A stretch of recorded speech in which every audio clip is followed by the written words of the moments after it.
The meeting is called to order. Good evening, everyone. I call this meeting to order at 6 p.m. on May 7, 2026. We have a quorum present. Let's proceed. The next item on the agenda is roll call. Ms. Wysick? Good evening, everybody. Ms. Boone, Ms. Bailey, Present. Mr. Alsbrook, Present. Mr. Grant, Here. Mr. Holt, Present. Ms. Parker, Dr. Carter. Present. Thank you.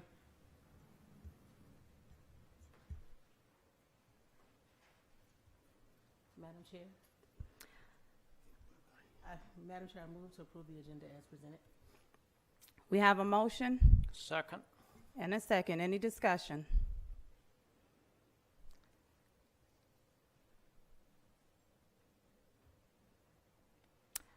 I may want to make an amendment to the agenda that we move citizen time to the beginning, not the end, as voted on months ago. Just moving the time to the beginning and not the end, as we all unanimously voted on months ago, but it was never implemented. I made a motion. Do I have a second? There was a motion on the floor already, so we have to finish that, but there's no citizens' time tonight on the agenda. It's just business tonight. I know. I know. Go ahead. With the first motion, yes. Mhm. Go ahead. We'll call for the vote. John? Yes. Kent? Yes. LaShonda? Bob? Aye. Lydia? Aye. Motion moved.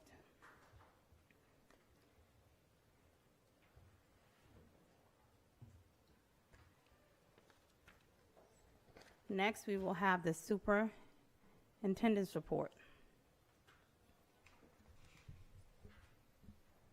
Mr. Evans?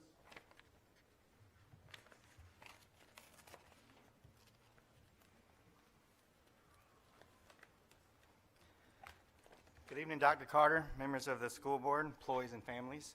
I'd like to take a moment to thank my incredible nutrition staff for another outstanding year. Last week, we celebrated National School Lunch Hero Day on May the 1st, and these ladies in my department truly go above and beyond to ensure our students are fueled and ready to learn each day. I'd also like to take the time to recognize Ms. Alice Hunt, who retired last month after more than 20 years with our department. We're grateful for her years of service and dedication. Can we start the first slide, please? Second one, actually, now, but thank you. It is a pleasure to be here with you this evening to share our plans for summer nutrition in Franklin. On a thrifty food plan, the average monthly cost to feed a child is approximately $184 per month. During the school year, this cost is offset by meals provided at school. However, during the summer months, participation in our meal program drops significantly, and families must take on that additional burden. And of course, this is just an average. If you're like me and have a teenager at home, the price goes up significantly. Next slide, please. During the school year, Franklin City Public Schools serves an average of 1,347 meals per day to students through breakfast and lunch alone. This number increases even further with after-school programs. In the summer, we serve approximately 189 meals per day during summer school and only 113 meals when summer school is not in session. This is a significant drop, and it shifts the responsibilities of meal costs back onto families. The need doesn't decrease in the summer, only access to meals does. Next slide, please. Historically, we have operated congregate open meal sites. While effective, these sites present several challenges. Meals must be consumed on site. Transportation is often limited or unavailable. Serving times are restricted. Sites operate only 4 days a week. Family schedules often conflict with serving times. Staffing during summer can be limited. These barriers make it difficult for many families to fully access our congregate feeding program. Next slide, please. So the question became, how do we meet families where they are instead of asking them to come to us? To address these challenges, we are working to implement 2 service models this summer. The first, the hybrid meal sites. Students who attend meal sites can take home 3-day meals on Thursdays. This ensures 7-day coverage during the summer. It also maintains in-person meal access while expanding flexibility for families. Transportation has already been established for regular attendees. We're not replacing our program, we're strengthening it. For our non-congregate meals, in 2023, USDA introduced the Rural Non-Congregate Meal Service Plan. This program allows sponsors in rural communities an easier way to get meals to children in their community. It allows for parent pickup, bulk meal pickup and delivery, no set meal service times, and the part of the program that we're setting up is the home delivery model. With this program, meals will be delivered directly to homes and shipped via the mail. If transportation is the problem, then delivery becomes the solution. This model removes transportation barriers and reduces staffing needs while expanding access to children and families. Are there any questions before we move forward? Next slide, please. Thank you. To prepare for this transition, we connected with school divisions like Suffolk and Accomack County, who have successfully implemented the rural non-congregate meal models for the last couple of years. I was also able to attend the No Kid Hungry Summit, National Nutrition Summit in January. We also have worked on building partnerships with organizations and vendors. During the No Kid Hungry Summit, I was able to attend multiple breakout sessions with food banks, other school divisions, and organizations that have implemented rural non-congregate models in the past. I was able to learn what others have done and what struggles and problems have arose with them. This information sharing is so valuable for sponsors trying to start their program like Franklin City Public Schools. Although through these efforts, we identified a strong delivery model involving collaboration with Amazon and Food for Good. We didn't want to guess, we wanted to learn from programs that are already working. Next slide, please.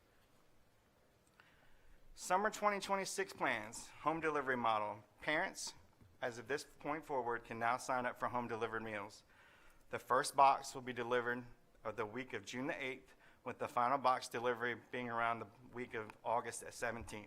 This is a total of 10 to 11 weeks of boxes of food for children in Franklin City. Each box includes 7 breakfasts, 7 lunches, and shelf-stable milk for each meals.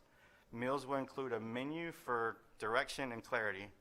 Our vendor, Food for Good, has successfully partnered with other school districts in Virginia, showing us their capabilities to handle home delivery of meals. We have already received a $1,000 grant from No Kid Hungry to help support this endeavor. Amazon will be handling our delivery logistics to ensure efficient and reliable service. We all know how great the logistics program can be. For many families, this will be the difference between getting help and going without. Next slide, please. For our summer school, students will still receive breakfast and lunch on site, just like in past years. They will also receive a 3-day meal bag on Thursdays to take home with them to cover the 3 days that we're not open at our meal sites. If a family does decide to sign up for the home delivery and the child attends summer school, delivery will pause during summer school and resume once summer school is over.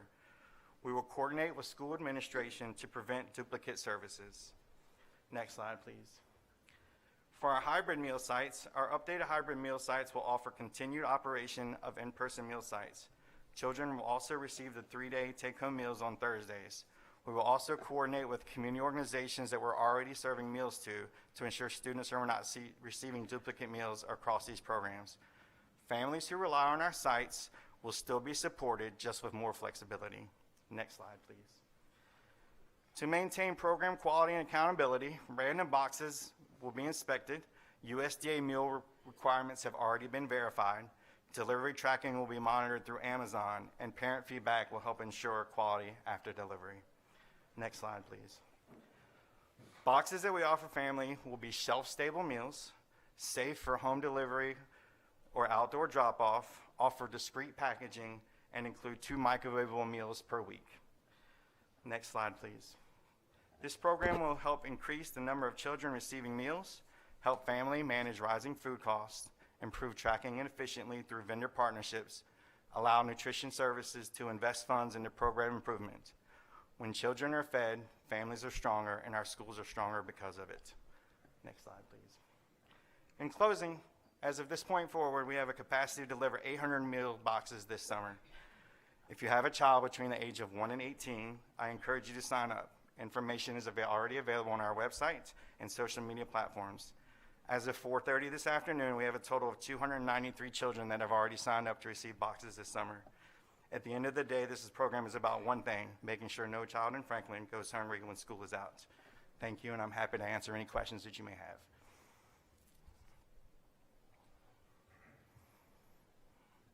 I saw on the presentation, and you spoke about it a couple times, what if there is duplication?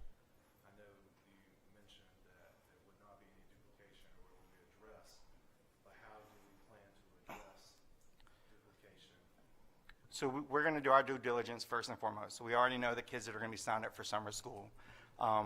In the past, we've always had children from the YMCA, children with Boys and Girls Club have always came and ate meals at our congregate feeding sites. Their directors are offering to just let us have access to their names. With their names, we can cross-check the names that we have signed up and make sure that they're not getting duplicate meals. There's also, when the children sign up, the parent has got to sign an attestation saying that they're not going to be receiving meals from any other program other than Franklin City Public Schools. And then you spoke about the compliance has been met.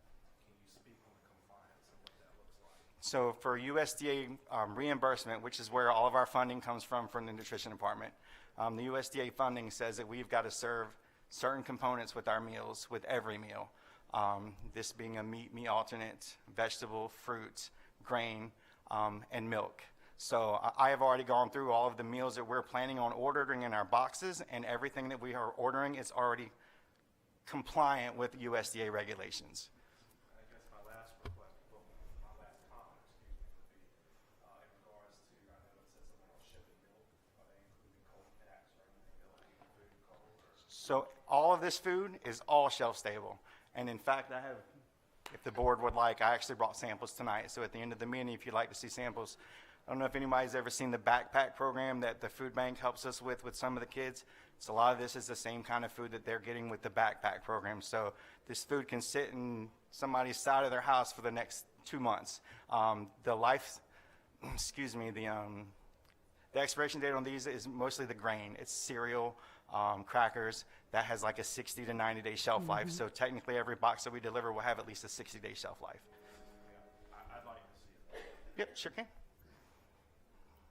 I know it's pretty much a no-brainer, but with those that you said that we're kind of mirroring as far as like Suffolk and other divisions that's doing this, what was the feedback from them as far as how their programs go? Very positive. Dr. Whiting was in charge of Suffolk last year. He has since retired. He actually got this program off on the ground in just a few weeks. They were only planning on doing 200 or 300 meals. They ended up with like 700 meals, and they had to put a stop to how much they can serve. As far as the feedback went, everybody seemed to have no problems and complaints with it. So to me, this is the easiest way to get food to kids that we don't get food to already. So shelf stable, this is a lot of fruit, a lot of juice, cereal for breakfast in the morning. So everybody seems to enjoy it. So. Mr. Evans, thank you for your good work on this. Yes, sir. When is the last day to sign up? We haven't picked a date yet. We have already ordered 800 meal boxes to be delivered. I finished that this week, but with 283 that have already signed up, that's not going to get us through the 4 weeks that we've already ordered for. So I'm hoping that we'll be done. I'd like to get to 800, so once we get to 800, we probably will have to cut it off, but that's if we get to 800 boxes. I think we will. Yeah, I hope we do.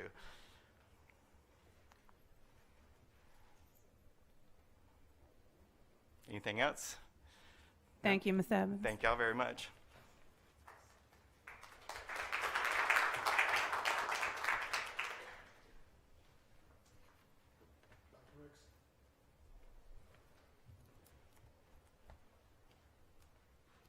Good evening. Good evening.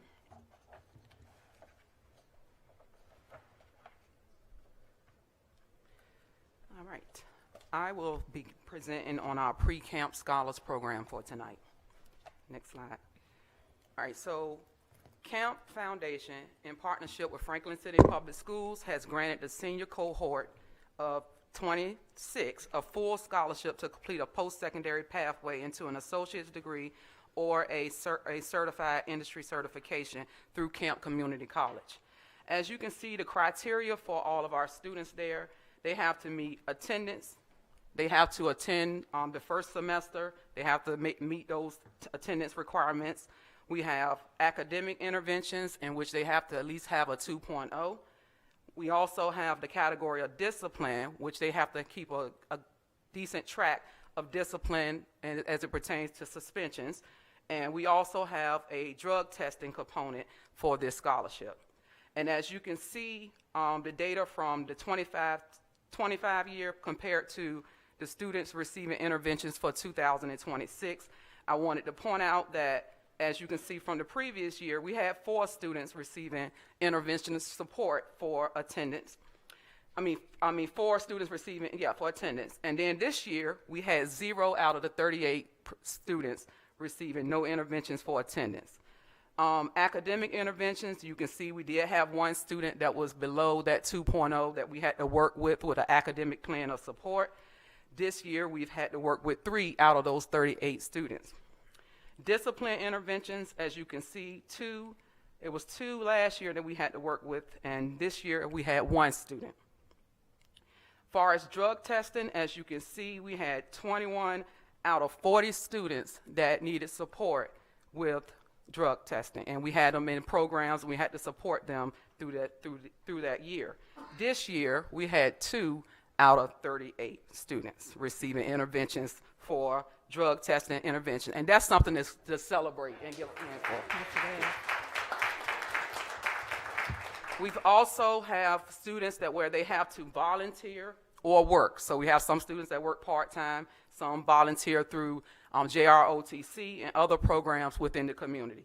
Last year we had 12 out of 40 with that challenge. This year we had 2 out of 38.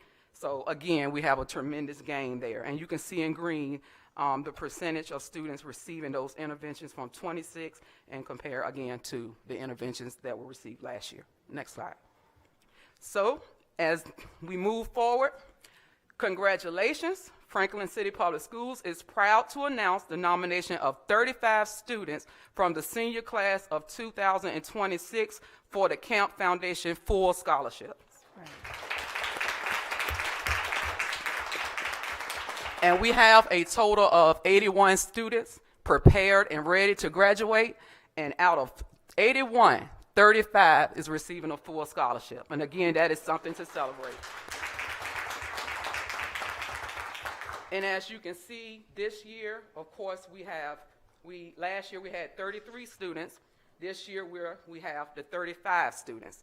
So we did have, a few that did not make it out of the 38, but we're still working with them to continue to help them to be successful. Thank you. Any questions about, and I did want to also comment, I think Dr. Carter was going to add, that we had a meeting with Camp Foundation, Camp Community College, and we were invited to participate in their meeting. Yes, yes, they were very impressed, and they want to continue with the program for the next 5 years. So we want to keep the momentum going and make sure that every child that graduates from Franklin High School has a pathway to either go to get an associate's degree or they would like to see a building trades certification. So we are proud to make sure that every child that leaves Franklin City Public Schools has a plan post-secondary. So congratulations to our students. I'm proud from the gains of the first year to the second year, and we're going to try to even beat this year's data next year. All right, we're going to click on one, then open the second one as well. Open the first one first, and then we'll go to the second one. All right, so my next presentation, I just want to give you all some information in reference to our Franklin City Public Schools Leadership Academy. We launched the Leadership Academy for our staff, and we only did not add principals and assistant principals, but we also had leaders of supervisors of our operations department, our instructional specialists as well, to participate in our leadership academies. So each month, each one of our participants participated in a session, whether that session, it was on a variety of subjects, and we were eager to support them in their department and work collaboratively of how we all come together and work. So I want to say this is our first year with our Division Leadership Academy, and now our teams are getting prepared for capstone projects in which they're going to present major projects from their department and how they will continue to build and grow their department in the division based on data. So I want to just go over and just give you all opportunity to look at the names of each one of our presenters, and we're going to come back and they will have a certificate. We will have a presentation for them, but they have committed to our Leadership Academy throughout this school year. So I want to just address those names. Dr. Scott, we have Ms. Mahoney, Ms. Gregg, who's an assistant principal. Ms. Mahoney is an instructional specialist. Dr. Scott is a dean of students. Ms. Gregg is an assistant principal. Dr. Artis is an instructional specialist. Mr. Evans as well, who just spoke, our supervisor. Ms. Massenberg, who's a school counselor. Ms. White as well, who's an assistant principal. Ms. Blackwell, who is our supervisor of transportation.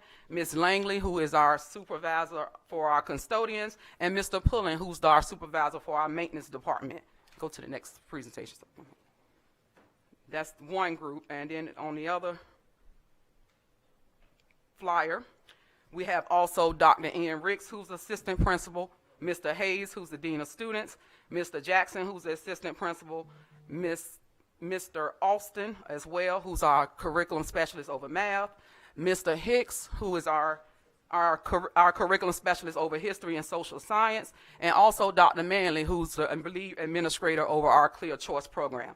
And I do also want to thank our panelists who's going to be a part of that panel to evaluate them as they and give them a rubric and give them feedback on their projects. So that will be Dr. Carter, myself, Dr. Walters, Ms. Tompkins, Dr. Manor, and also Dr. Austin. And I want to say, I want to especially give Dr. Austin a shout out because we work collaboratively together to put everything together, the different sessions this year. She was instrumental, and I want to thank our panel team who worked with us, our executive team here who worked with us to carry out these capstones.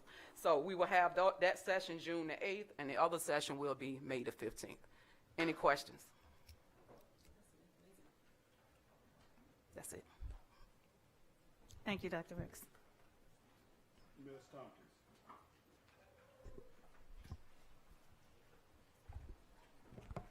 Good evening, Vice Chair Bailey, School Board, Dr. Carter, those assembled here today. I have several announcements as well as my presentation. The first thing that I want to present is the open house for our greenhouse grand opening on Tuesday, June 2nd. We are extremely excited to partner with Virginia State University to help bring this vision to life. We will have students there. We will have farmers from around the local area, as well as an open invitation to all of you, as well as all of those assembled here today. I want to shout out Dr. Candace Artist, who is our K-12 science curriculum specialist, who has spearheaded this effort. She has been so instrumental in ensuring that our kids have opportunities for learning and loving science. So we are thrilled. We were also featured for this opening of our greenhouse in the Small Farm Educational Outreach Program's quarterly newsletter that goes all over to really talk about this new vitalization of the greenhouse here at Franklin High School. So we are thrilled for our students and our community to see what we've been cooking up in there. So thank you. Next.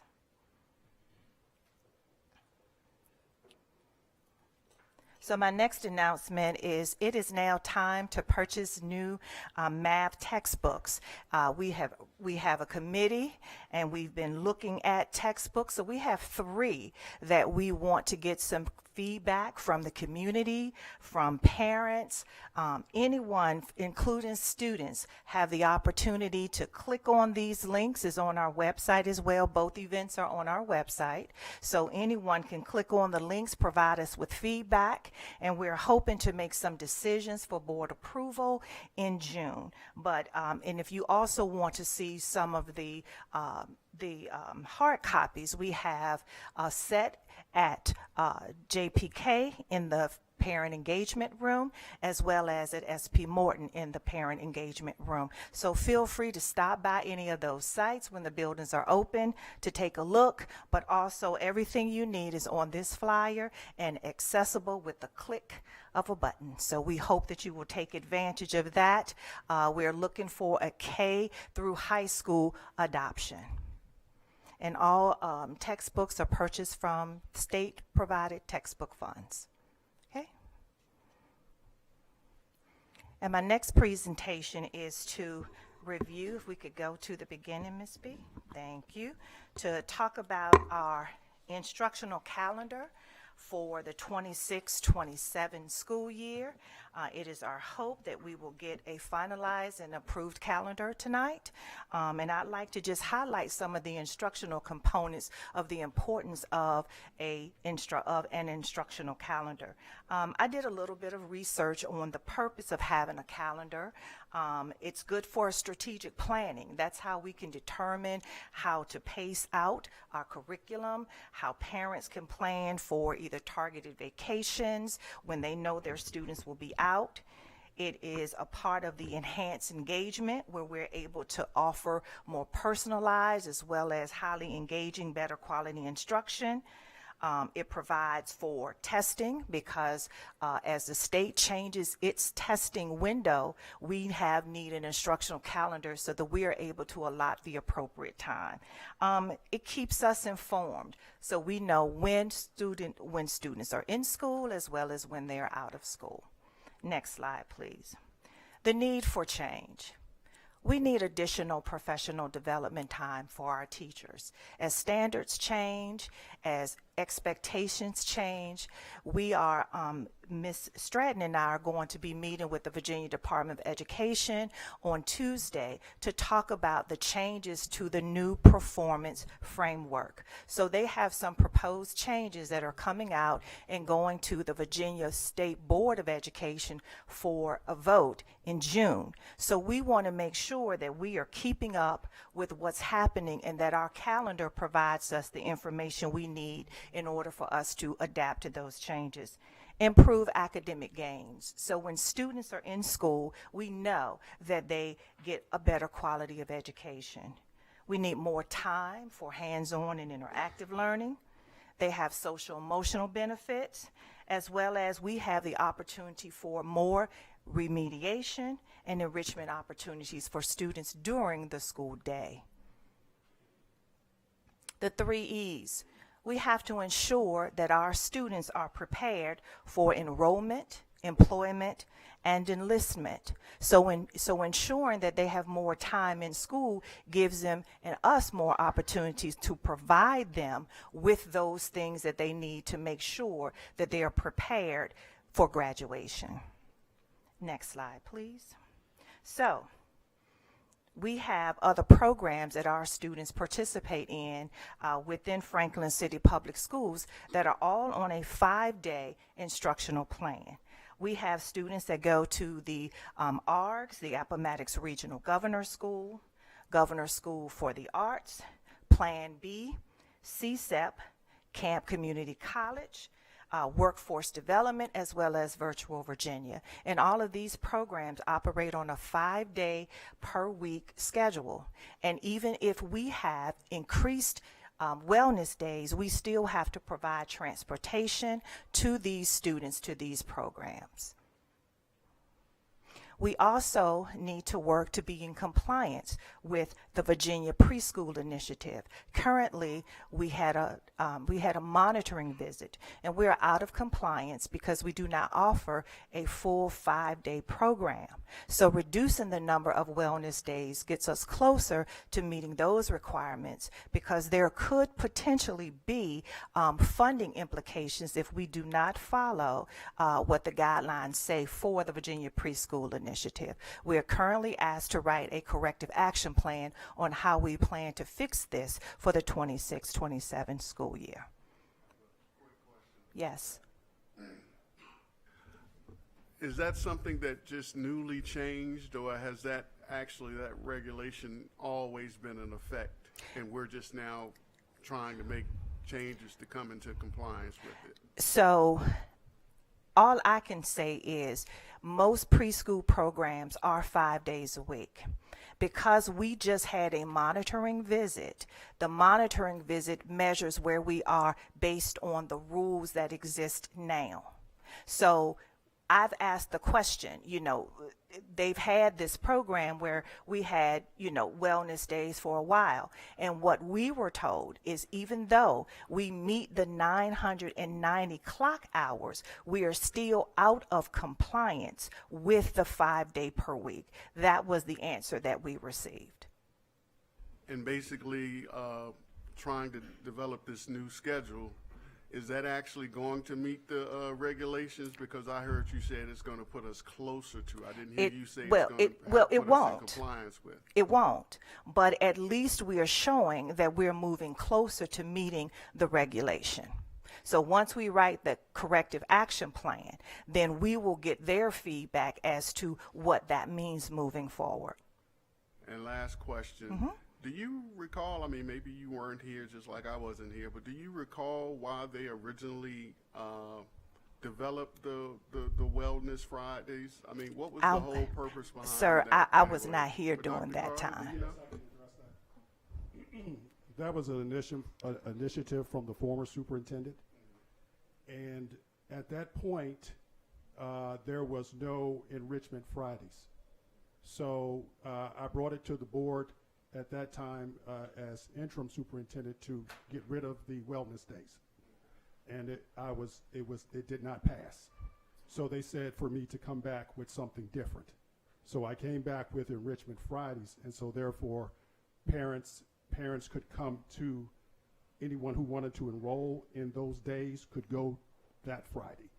And so that passed, but this was an initiative from the prior superintendent for recruitment and retention.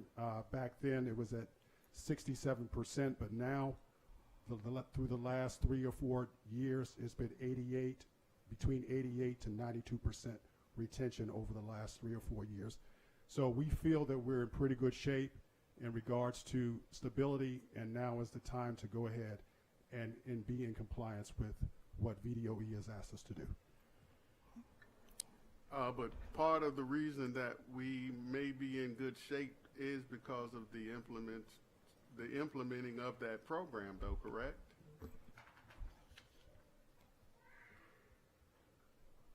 I believe that at the time there was a more deeper problem than people leaving at that point. I think at that point I would speculate it was more of a leadership problem. Research will tell you that salary is down to number 5 in importance to people stay because they feel that they know the direction they're going, and they feel that they are respected, and that's what they stay over salary. So majority, when we do our climate surveys, we find out, anonymous surveys, we find out what the teachers need, and we do the temperature checks, and we feel that right now the environment is right because we have to put the needs of the students over the adults. We have to do that. Next slide, please.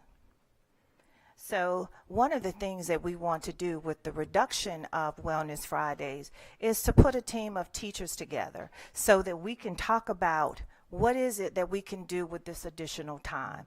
Can we provide remediation for those students who need additional support? But those students who don't need additional support, they need to be enriched. So how will we be able to look at those programs, clubs, and other activities that we could do on those additional days that we are actually in school? We want to make sure that we provide our students, based on our strategic plan and feedback from our students, more real world and hands-on experiences that we can use during the school day versus doing Enrichment Fridays. Okay. I would Just entertain any questions at this time. What actually happens if we vote no and say, no, we want to kind of keep things the same? What actually, I mean, what regulations or how would the state actually come down on us? Well, based on the Code of Virginia, the school board has to approve an instructional calendar that meets the 990 clock hours or 180 days. This would be my first time experiencing a board that did not vote to approve an instructional calendar, so I don't know what the consequences would be. But if we don't have an instructional calendar, then we would need to inform the state that we don't have an instructional calendar that has been voted on, and they will have to provide us with guidance from there. But we have to move forward in terms of making sure that we have an instructional calendar. That is a part of the board's job per the Virginia Code.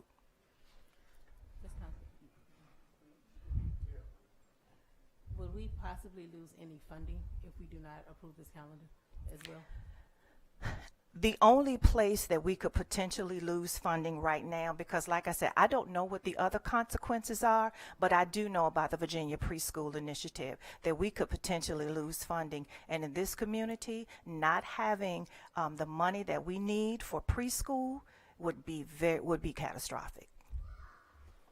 So at this point, our options are to approve this calendar or continue with the calendar we've been using for the last 2 to 3 years? I don't know. The only thing that I'm asking to vote on is the proposed calendar that's here, so that we can move towards being compliant with those programs that we are required to be compliant with.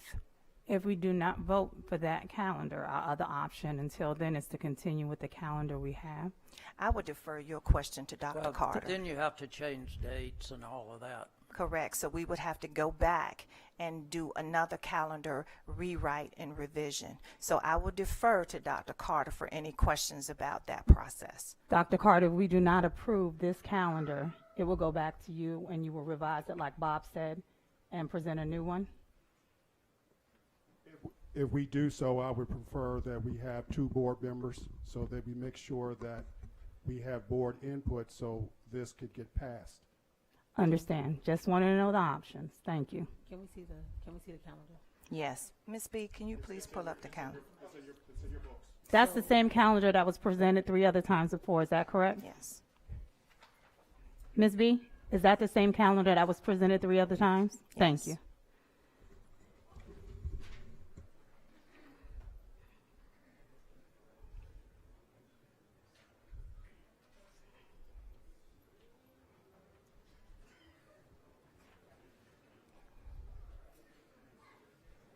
Personally, I say we go ahead and we approve this. I would really like for us just to go to a 5 days, but if this is going to be the compromise for another school year, and then go back to the 5 days afterwards, I say that we go ahead and we approve this calendar, because the last meeting that we had, we didn't get to even see the calendar when we had that last presentation. So I would say that we approve the calendar as it's been presented.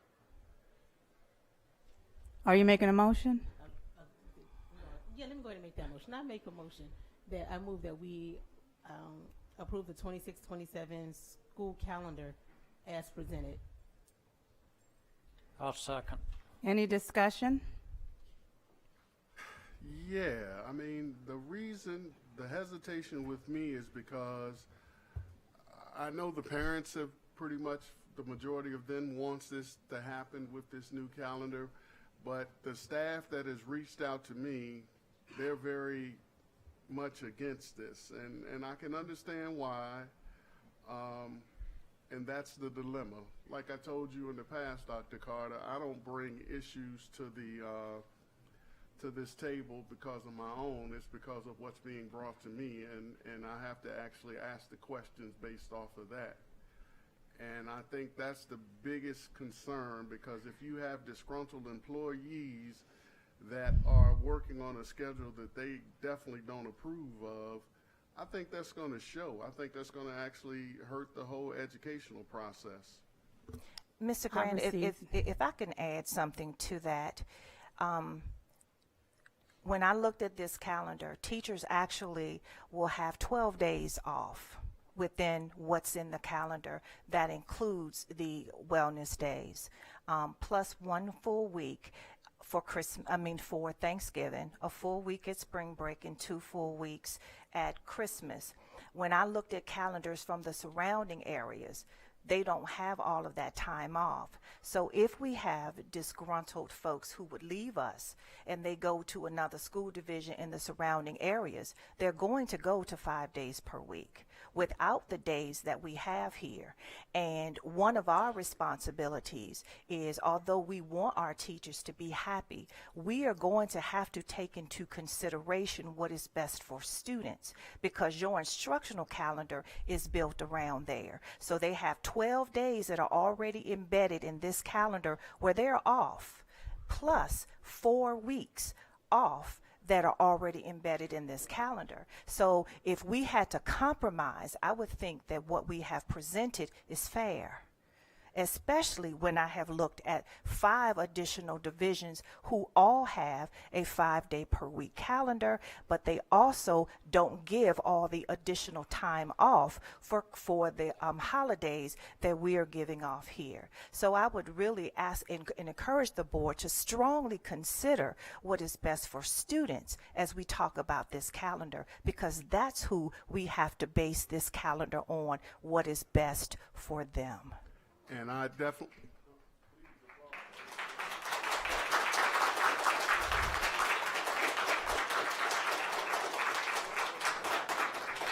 and I actually concur with that sentiment, because I truly believe to put students first. That's the whole purpose that we're here. And that's why I want interesting and well-intended adults investing in our students and being able to teach them to the best of their ability, because, you know, they're not going to get it unless we give it to them. Absolutely. You know, they can't come to where we're at. We have to go to where they're at and guide them to where they need to be. Absolutely. And the way to do that is with love, care, kindness, empathy, and that's the type of employee I would like here. Absolutely. And I'm hoping that that's what we have. I mean, to the best of my ability, that is what we have here. And I do want to continue to support them too, because at the end of the Absolutely. day, like I said, these are the people that we're handing our children off to. And you know, a lot of times they're spending more quality time with our children than the parents are. Sure. You know, I mean, my children are grown now, but I trusted every teacher that they've ever had, because I made sure I knew who they were and knew what they were about. Sure. And I wanted them happy. Sure. And I'm actually a school employee myself in Virginia Beach. And I understand that process. And I do understand that we do have to compromise. Yes, sir. So I do understand that the students have to be placed first always. But we also have to consider our staff members, because like I said, they're the ones that are daily interacting with our students, and I would prefer positive interactions versus someone that's there that's a little disgruntled. And that's all I was saying. We have a motion and a second. I call for the question. The vote. Mr. Alsbrook? No. Mr. Grant?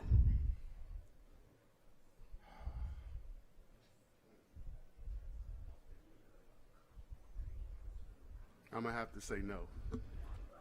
Ms. Parker? Yes.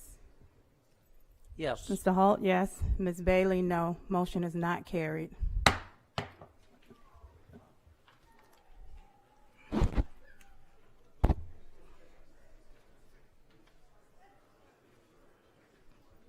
Dr. Carter? Pastor Wilkins.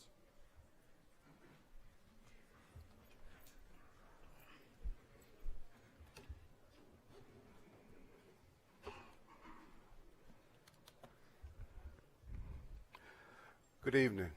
Good evening. Thank you once again, Dr. Carter, esteemed board members, citizens of Franklin, and valued partners of the community. Tonight we come not just to observe a moment, but to participate in a movement. We stand together in unity to support the leadership of this administration, to affirm the shoulders of the men and women of this board, and to celebrate the strength of our community that refuses to let the future go uncovered. What you will witness tonight is more than just a ceremony. It's more than just a symbolic act. It is a visible commitment to our young men and women, a declaration that they are seen, supported, and sent. These jackets tonight that will be presented, they represent something deeper. First, they represent love, because it takes a community that truly cares to show up like this. It takes intentional people to say, I love you, even enough to cover you. Not just when it's convenient, not just when it's easy, but consistently. This moment says to every young man and every young lady who's standing here tonight that you are not alone. You are covered by people who believe in you, who are praying for you, who are standing with you. It also represents language, because what you put on speaks before you ever open your mouth. It communicates identity. It communicates expectations. And it communicates possibilities. When these young men wear these jackets, it says something to others. But more importantly, it says something to them. It reminds them that I am more than what you see. I carry something. I represent something greater than myself. It represents lessons. That when I put this jacket on, because whether we realize it or not, someone is always watching me. These young men are not just walking in their own journey. They are setting a pace for those coming behind them. They are teaching by example that there is a standard, that excellency is not optional, that integrity still matters, that discipline still counts. But more importantly, it finally represents the legacy of Franklin High School. Because what we do today is not just for today, but it's for tomorrow. It's for the next generation who's coming after me. It's about leaving something that cannot ever be erased, something that will be remembered, something carried forward and built upon. Tonight we are planting seeds that will grow far beyond this moment. So as we prepare to drape these young men, understand this, that this is not just fabric. It's a public declaration. That we declare that they are leaders. We declare that they are capable. We declare that their future is bright. This is a moment of development for them. We are committed to shaping them, guiding them, and equipping them to become men that were created to be. This is a moment of destiny, because there is a purpose in their lives, and tonight is just one step in the journey toward them. And we're not saying that these jackets are the solution to the problems that lies within our school system. But what we are saying is that the jackets help to point them in the right direction. And yes, this is also a moment of responsibility, because with covering them, it also confirms their callings. With opportunities, there come expectations. Young men, as you receive these jackets tonight, wear them with humility, but also wear them with honor. Walk in rooms differently when you put them on. Carry yourself differently. Speak differently, because now you know you are covered, you are cared for, and that you are now accountable.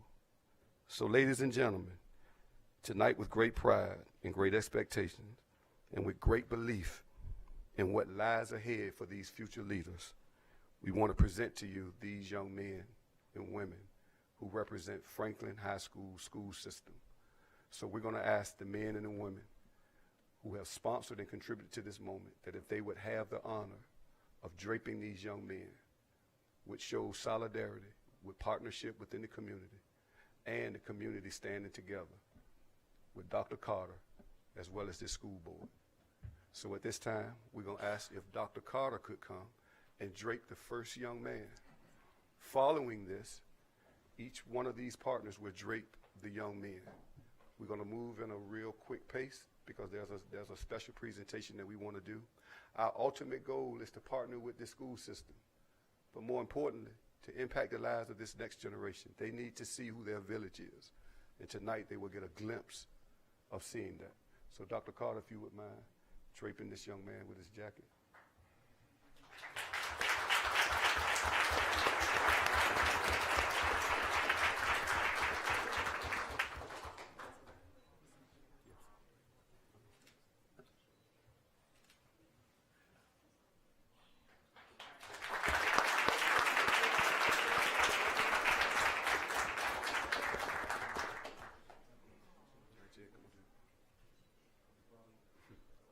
Yeah.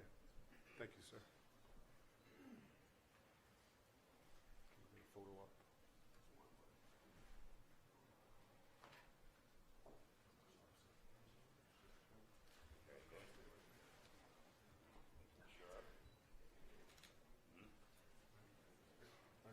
Stay right here.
Also,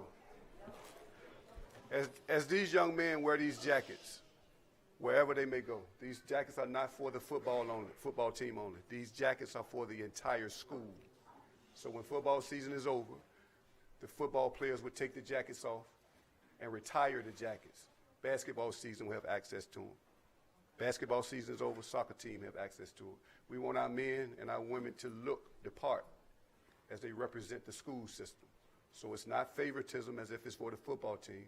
It is for the entire school to be utilized at the AD's discretion or the principal's discretion or the superintendent's discretion.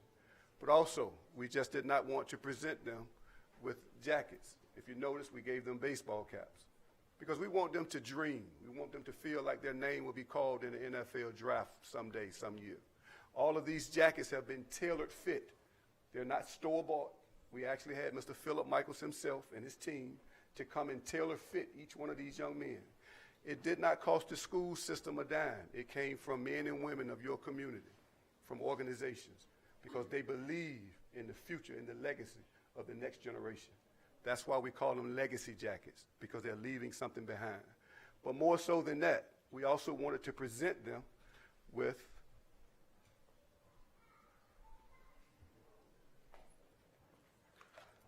gold watches. We wanted each one of these young men to have gold watches. And here's the reason why. Because if you're talking about changing something, they have to understand that it's their time. It is their turn. They have to get to class on time. They have to make better decisions. It's about accountability. And we hope that when they put this on, that it's more than just some flashy type jewelry. It's something that will remind them, it is my time to stand up and be the leader. It's my time, it's my turn to do the right thing. Now, we know that for some of us, this doesn't amaze us, but to them, it gives them something that they never had before. So tonight, we wanted to present to the school board, as well as the Franklin community, your Franklin High School legacy jackets.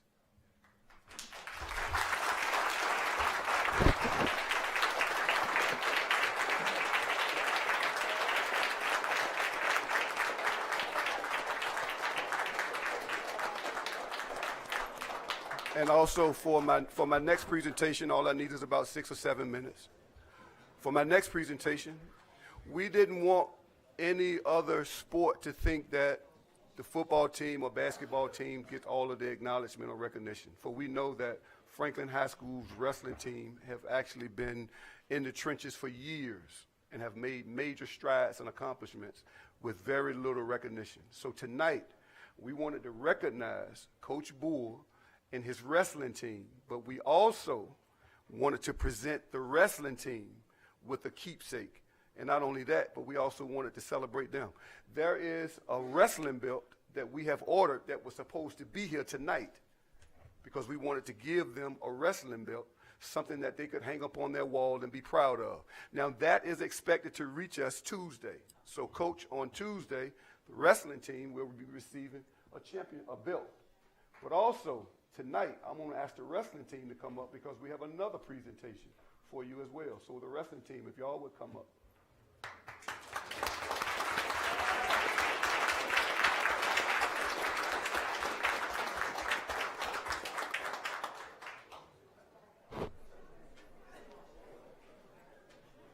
Can y'all see too?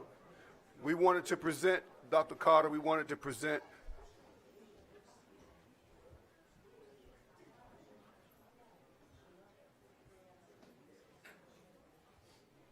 the wrestling team. First of all, we want to present you with T-shirts. All right, we want to present every last one of you with T-shirts. Just as a souvenir, just to say that we see you, we recognize you, we appreciate the hard work that you put in. But also, we want to make sure that you have a watch as well. And may that watch be a constant reminder to you that it is your turn and your opportunity to do something great and be great. So can we pass, and we wanted to give you baseball caps. Wear your hats and your shirts proud of all the schools that God could have allowed you to go to. He did not make you a greyhound. He did not make you a bulldog. He did not make you a warrior. He did not make you a cavalier. He made you a bronco. Go ahead. If you study the DNA of a bronco is, number one, he is always brave. There's not a bronco that is afraid of anything. A bronco is always bold. A bronco is battle tested. And a bronco is balanced. So wear this stuff, wear it proud, y'all. Just know that you got a community that believes in you, and I believe that tonight, I just believe that the city of Franklin will never be what it has been. I think it's moving in the right direction, and we will see greater. So thank you to the school board. We are here to partner with you any way, any side, it doesn't matter. My main thing is that I just believe it's the heart of God, because this is the next generation of leaders. So my time has been well spent. Thank you for your time, y'all. And we celebrate you all tonight. Can y'all help me to celebrate them?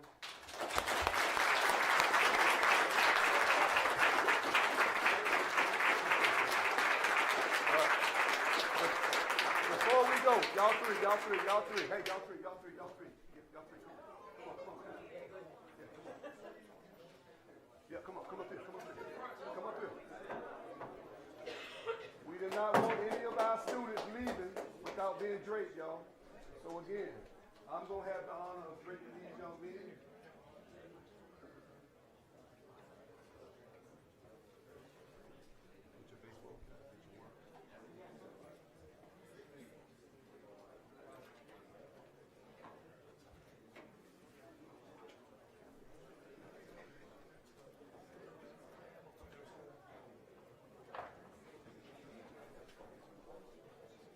One more time before we go home, y'all. Just celebrate them. Once again, thank y'all. Thank y'all. Thank you, sir. Now you guys, can we meet in the hallway? Parents and community, can you please stand up and show love for Pastor Carl Wilkins, please?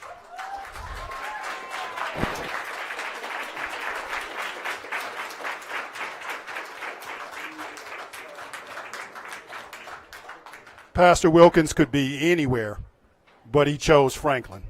And when he sent me that text and said, Dr. Carter, I would like to meet with you and see what we can do for the young men of Franklin, I said, come on, Pastor Carl, let's have a discussion. And so we are very excited that Pastor Carl is here and will continue to be here with us. So one more time for Pastor Carl, please.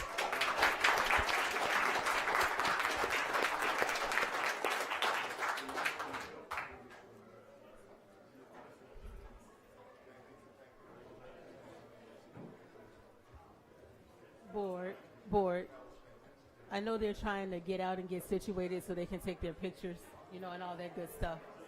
But that's phenomenal. That's awesome. That is really, really phenomenal. Did Pastor Wilkins step out already? Is he already outside? He's organizing the students. Organizing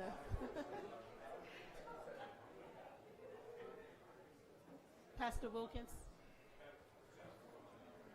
Pastor? I'm sorry. It's all right. We see you organizing. You're trying to organize it. I want to say to you, thank you, and the men and people that you have partnered with to make this possible for all of our students. As I was looking at them come in with their jackets on, what it put me in mind of is a young lady's presentation to society, right? It's their debutante presentation, and looking at these young people come in, and in the draping of their jackets, it's so much more than just the jacket. Sure. It's so much more than that, and you and the community and your team pouring into these young men something positive and planting that seed, right? Or even watering seeds that have already been planted in them. Sure. That they are more than their environment. They are something. They Sure. are loved. They are worthy, right? That goes, I'm just a young lady, right? But that is a man, I'm sure that goes further than anything that we could ever think. The significance of that timepiece. Ms. Parker, they're saying they cannot hear you. You Oh, need they to can't turn hear on the me? mic. You need to press the mic. It's on. It's on. Okay. Is this better? Yes. Is that better? I was pressing the button, y'all, I promise. Oh, okay. Just the sincerity and the love that was poured into those students. Every single last one of them. Oh, there we go. Right?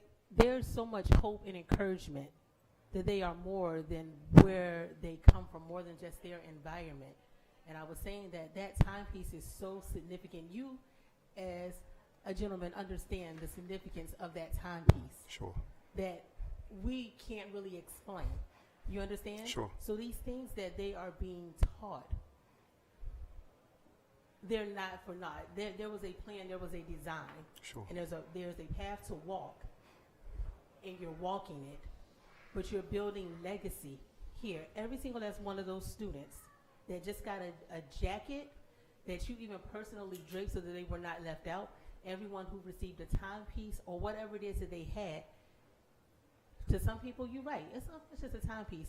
For others, that was everything. Sure. And that legacy is carried on because they're going to instill that in the people that they come in contact Sure. with and their children as well. Sure. So already building a solid foundation for students in this community. I can't thank you enough. I can't thank you enough for that. And when you see those students out there, because they telling me I'm not going out there, right? Tell them that I am extremely, extremely proud Wow. of them, and I expect nothing but great things from them. They don't have an option, right? They don't have an option to be mediocre. Sure. They don't. They have no choice but to excel and to be great because it's already been planted Sure. in them. That's what they need to carry forward. That's their legacy. They Sure. keep breaking ceilings. Yes. That's what's expected. Yes. Wow. Thank you.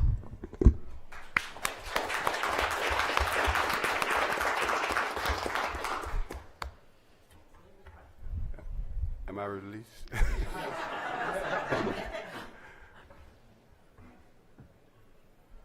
just want to check your hand.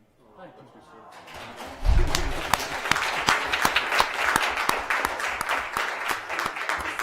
you, I'm gonna say this piece. Thank y'all for giving me the privilege of being able to do what I believe I'm called to do. If you could see the excitement on those young men's face to see a charter bus, I was going to say, please tell them what you did It- before we it's- got here. it'll send you in tears. And then to see a sprinter,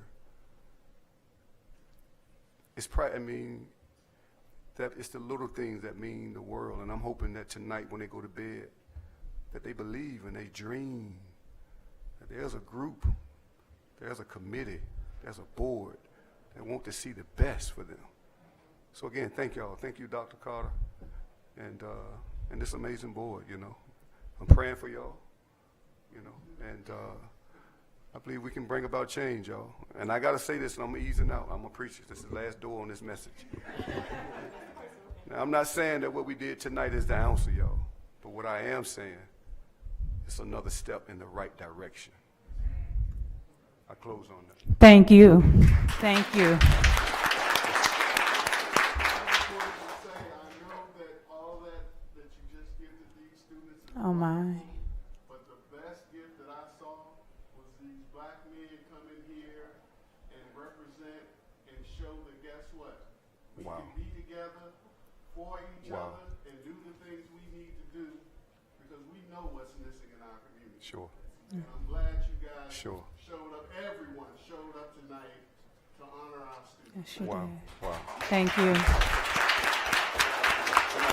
Good night.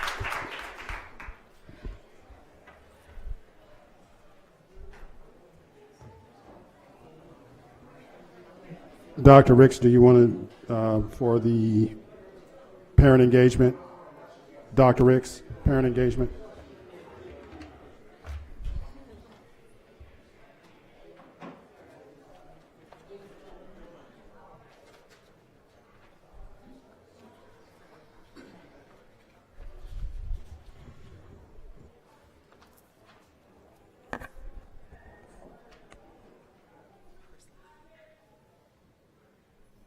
All right, good evening again. All right, so tonight we already approved the family engagement policy for our division. I'm bringing forward to you tonight the parent engagement policy at the school-based levels. Okay.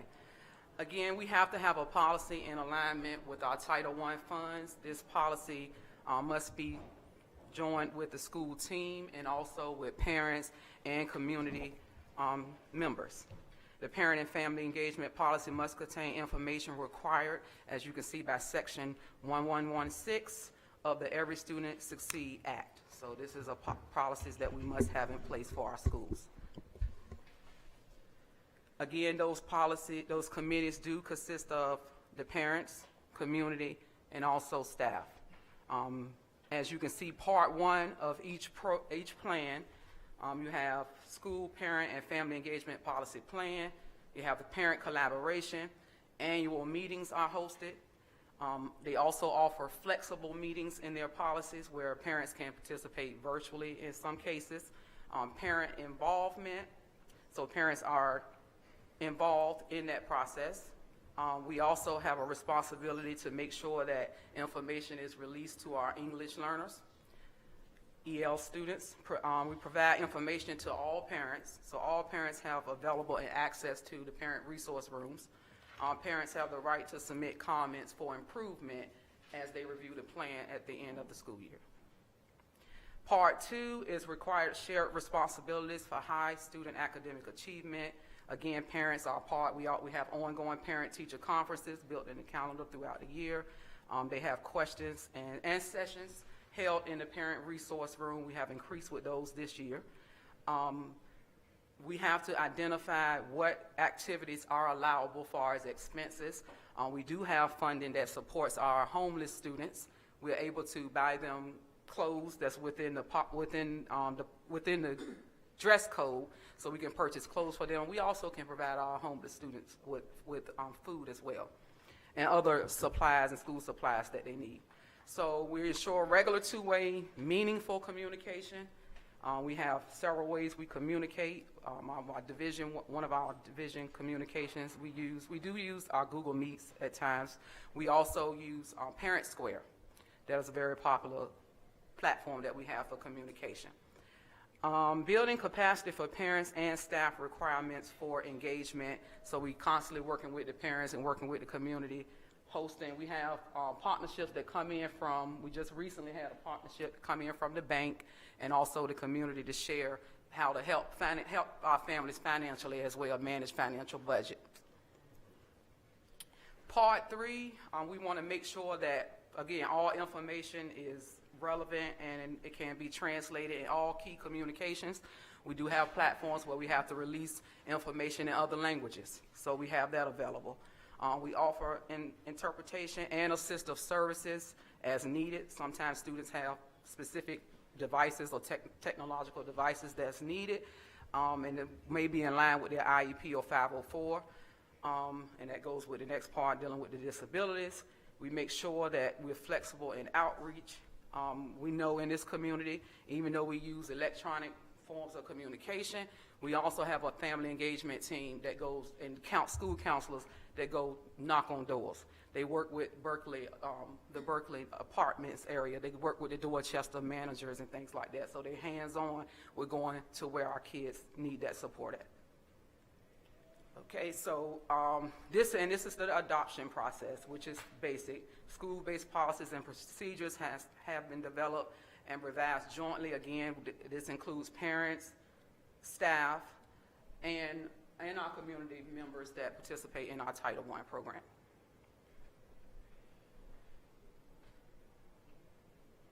So I'm just asking that the school board approve the school-based policies that were, and if you can see the parents' signatures at the end, it was provided by the staff. These committees, again, consist of parents. You have the staff, and you also have any community members that may have joined the committees. And these committees are led by the building principal, family engagement specialist, and parents. So you just need a motion to approve the parent engagement policies at the building level. I move that we approve the parent engagement policies at each building level as presented. I'll second. We have a motion and a second. Any discussion? Let's have the vote. Mr. Alsbrook? Yes. Mr. Grant? Yes. Ms. Parker? Yes. Mr. Holt? Yes. Ms. Bailey? Yes. Motion approved. Ms. Morrison.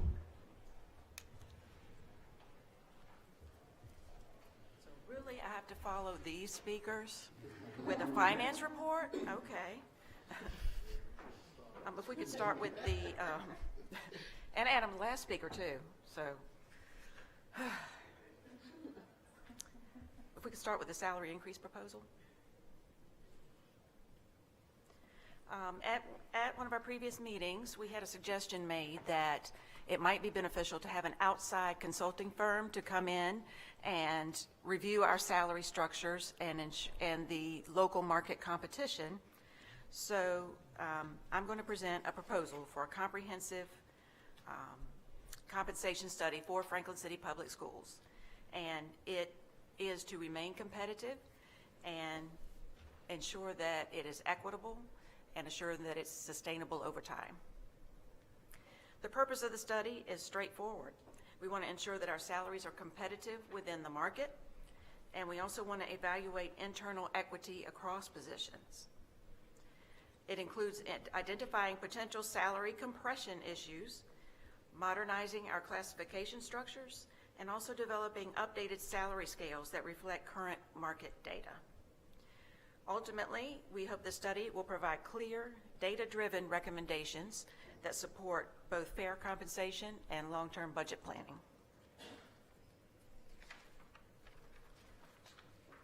Okay. Benefits to the division. There are many benefits. Conducting this study will strengthen our ability to recruit and retain the best people in an increasingly competitive environment. Secondly, ensures our compensation practices are equitable and transparent. It gives us reliable data to support future budget decisions and helps us proactively identify and correct issues like compression before they become more costly. Most importantly, it supports the long-term financial sustainability of the division. We have identified several qualified consulting firms with the experience in conducting salary surveys for school divisions. Those 5 are listed here. And each of these firms brings relevant experience. So the next step would be to solicit proposals and bids. This type of analysis can cost anywhere between $20,000 and $75,000, depending on the firm you hire and the scope of work that you're desiring. The Public Procurement Act, as adopted by Franklin City Public Schools, indicates that under $80,000, professional services contracts do not require a formal RFP, but we should consider doing an informal RFP to ensure that there's competition among firms, since we're dispensing public funds. Okay. There's also a risk of not conducting the study. Without a current analysis, we may have increasing salary compressions. It can lead to recruitment challenges and turnover, inconsistent practices across departments, and this can develop over time unless we have a structured way and for an external party to come look at our practices. The timeline for such a project would be 4 to 6 months. This would include time for consultant selection, data collection, analysis, draft, report, and review, and final recommendations from the consultant. Of course, we would gather proposals, evaluate proposals, and bring forth recommendations to the board before any contract was executed. So I am asking that the board vote to approve this plan to move forward with soliciting bids from qualified consulting firms. I have a question. Yes, How ma'am. did you come up with the 5 different groups? We went on searching for those firms that had that relevant experience, and those popped up to the surface right away. Okay, there's one, the MAG Advisory Group. That's the one Isle of Wight recently used, and they did an awesome job. Can we add that group to the list? Absolutely. And to see what, so everybody's going to give different bids and let us know how much they're going to charge in a time frame, I imagine, yes. Yes. Please add that one to the 6th one if you Can could. you spell that for me? Uh, MAG? Management Advisory Group International, Inc., MAG. Yes, ma'am. MAG. Okay. But if you send me an email, I can send it to you, Tracy. Okay. Any other questions?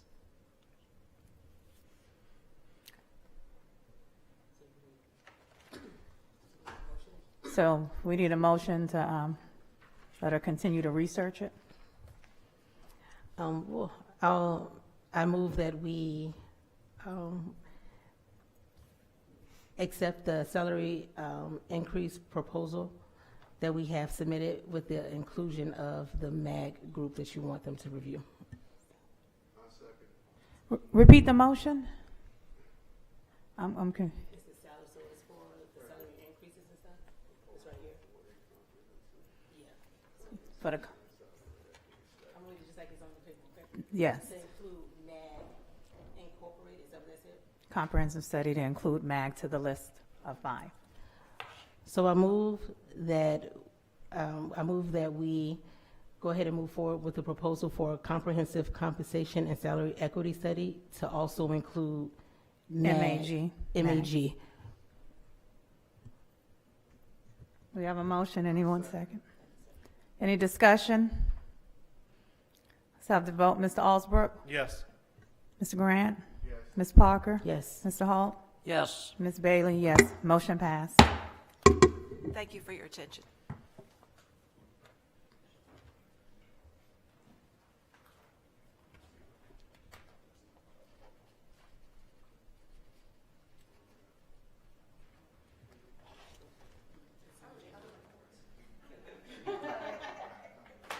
Okay, so the main reason I came tonight was to present some budget amendments.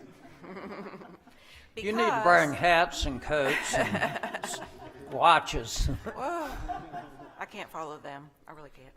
But we have some budget amendments here that we're proposing.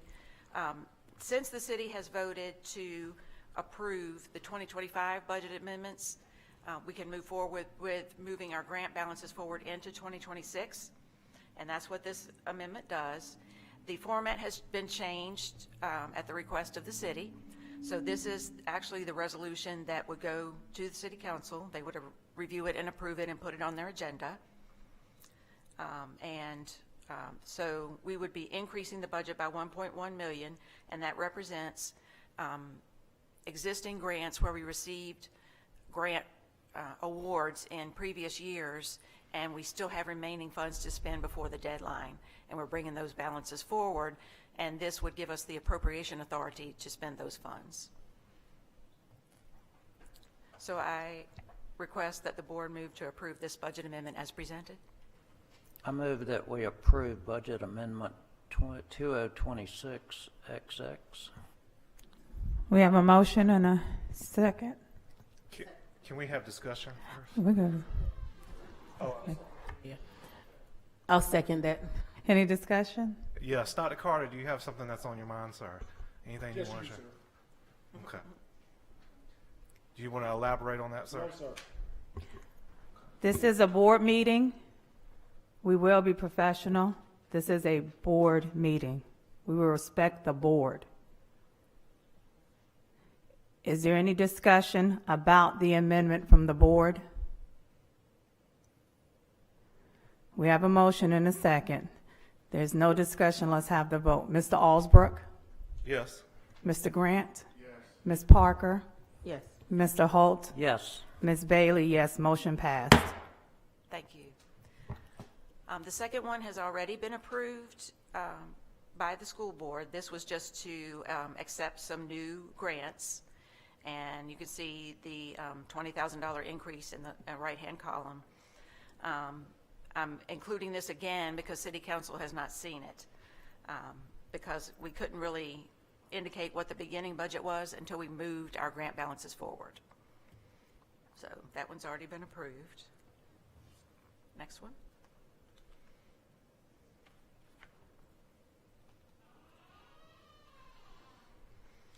Okay, this amendment is to reduce the state school basic aid for our reduction in average daily membership. This is necessary to reflect what the new estimate is of the state's ADM. And that reduces our revenue by $619,260. And then the related reduction in instruction expenditures.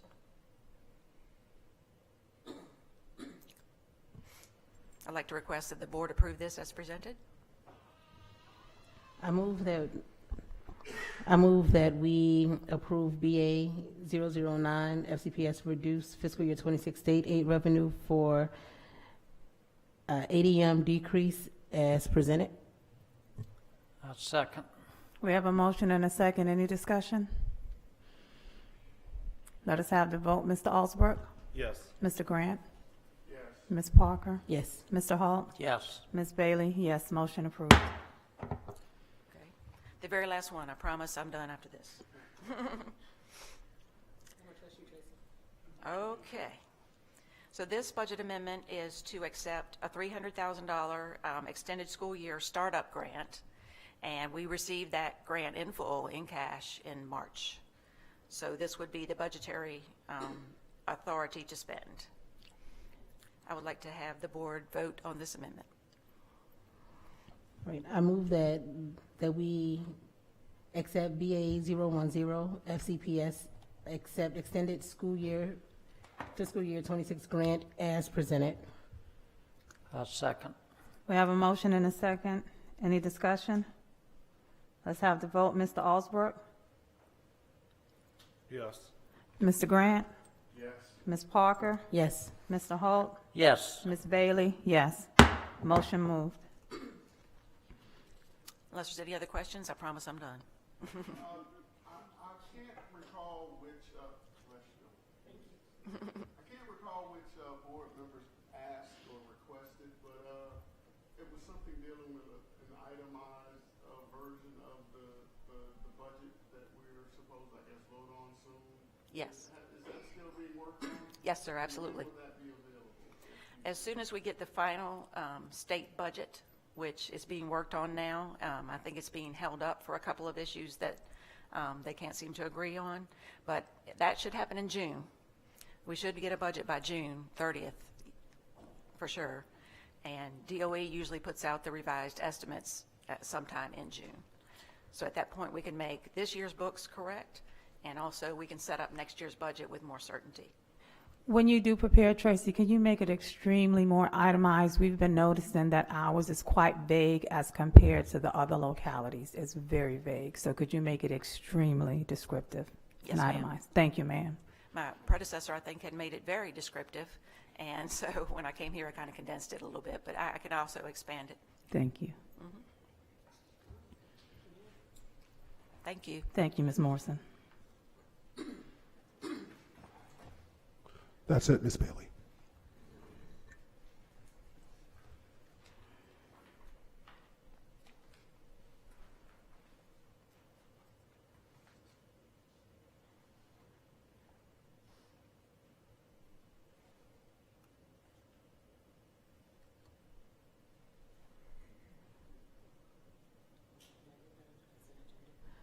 Gotta do the consent. Consent agenda. I move that we approve the regular session minutes from our March 19, 2026 meeting. I'll second. We have a motion and a second. Any discussion? Let us have the vote. Mr. Alsbrook? Abstain. Mr. Grant? Yes. Ms. Parker? Yes. Mr. Holt? Yes. Ms. Bailey? Yes. So moved.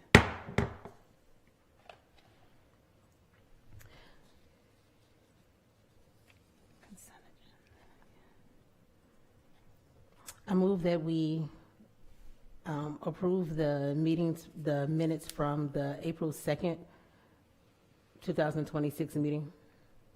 I'll second. We have a motion and a second. Any discussion? Let's have the vote. Mr. Alsbrook? Yes. Mr. Grant? Yes. Ms. Parker? Yes. Mr. Holt? Yes. Ms. Bailey? Yes. So moved.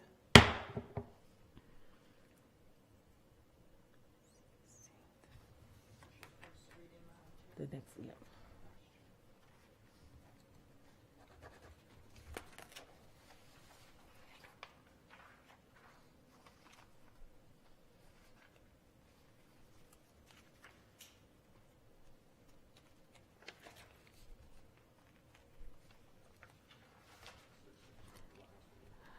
No, the next one is the, the calendar for the school board schedule. It's our second reading for that, for us to approve the schedule. Take a minute to look at it.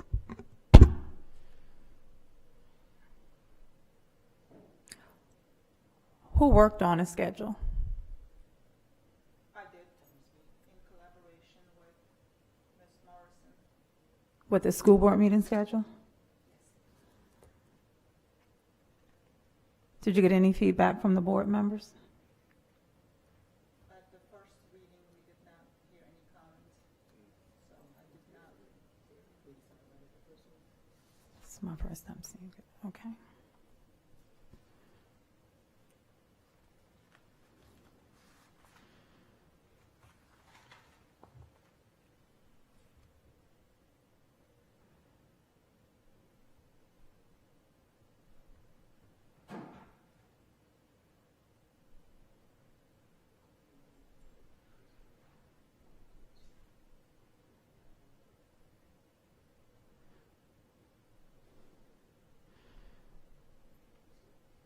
The June 3rd, I'm just curious, graduation is being earlier. Do we still have a meeting prior to graduation? Because I think it's going to run that same week.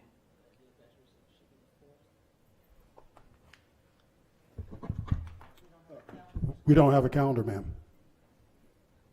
I know, I was looking at this one right here. I know. I know we don't have a calendar. I'm just, because this year's early, I know we don't have a calendar. So, I'm So are trying you to- comfortable? What's your question, ma'am? June 3rd meeting, are we comfortable with keeping that now that graduations have been earlier, just in case graduation is earlier? I believe so. Okay, because I've seen certain divisions where they cancel that meeting that week of the same as high school graduation. So that's why I was just double checking before we do this. Yes, But you're comfortable with that? Okay. yes.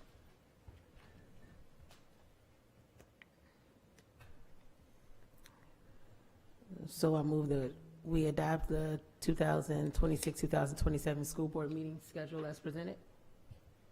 Did I?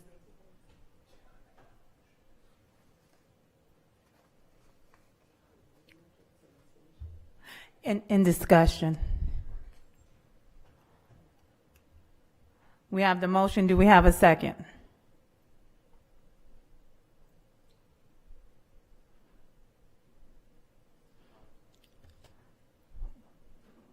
We have a motion. Do we have a second?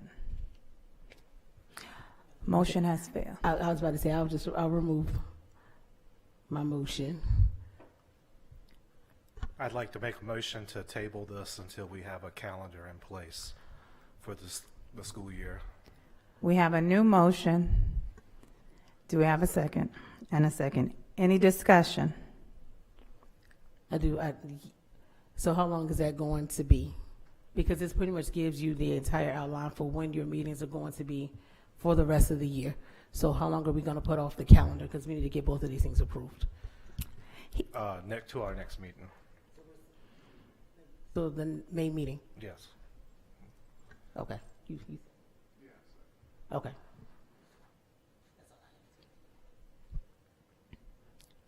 Any discussion? Any more discussion?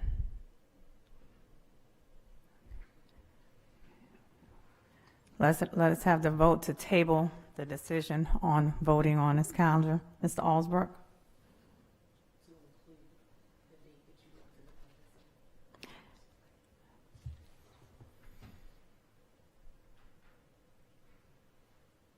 Ms. Beata, when is the next board meeting for us?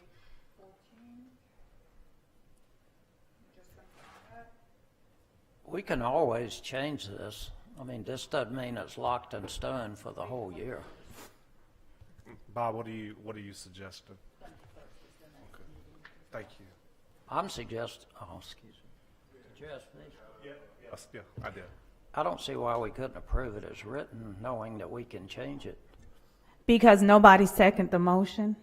When she made the motion, no one seconded. Then she canceled the motion. Now we're calling for the question, because after that, Mr. Alsbrook made a motion that we table it. and it was tabled. It was seconded by Mr. Grant. So now we need to have the vote, because that is already passed. Yeah, table it to the 21st. Now let's have the vote. Mr. Alsbrook. Yes. Mr. Grant. Yes. Ms. Parker. Yes. Mr. Holt. Yes. Ms. Bailey. Holt. So moved. Table to the 21st.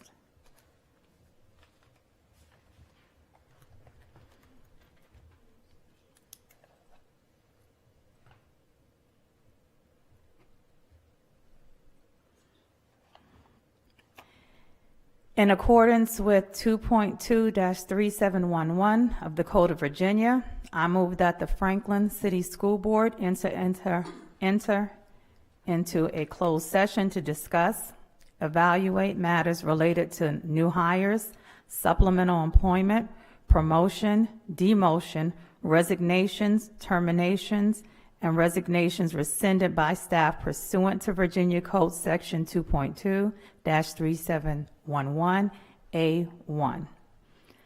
I'll second that. We have a motion and a second. Any discussion? Let's have the vote. Mr. Alsbrook? Yes. Mr. Grant? Yes. Ms. Parker? Yes. Mr. Holt? Yes. Ms. Bailey? Yes. We're now going into closed session.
point it over here so you can instruct me?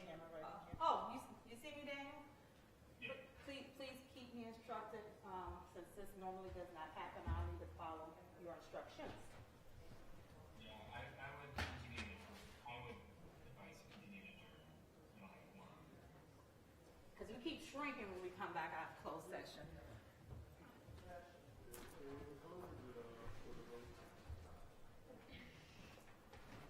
Daniel,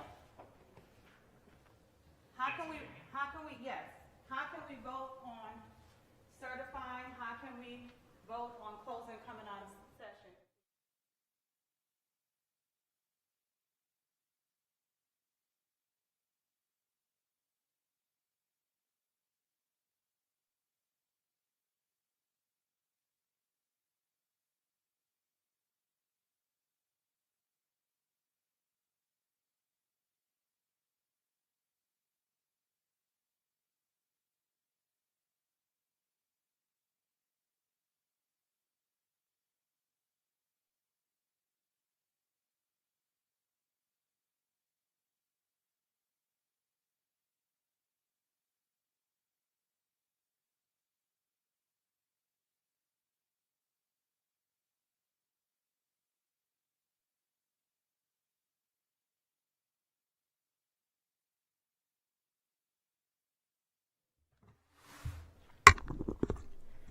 Good evening. As you can see, we keep shrinking in numbers.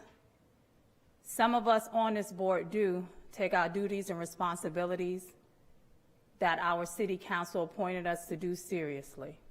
We take it very seriously, as we do respect our city council members. We respect our community and the parents, and we respect our duty to govern the FCPS. At this point, the meeting is over per the recommendation of legal counsel and not having a quorum. Good evening, good night.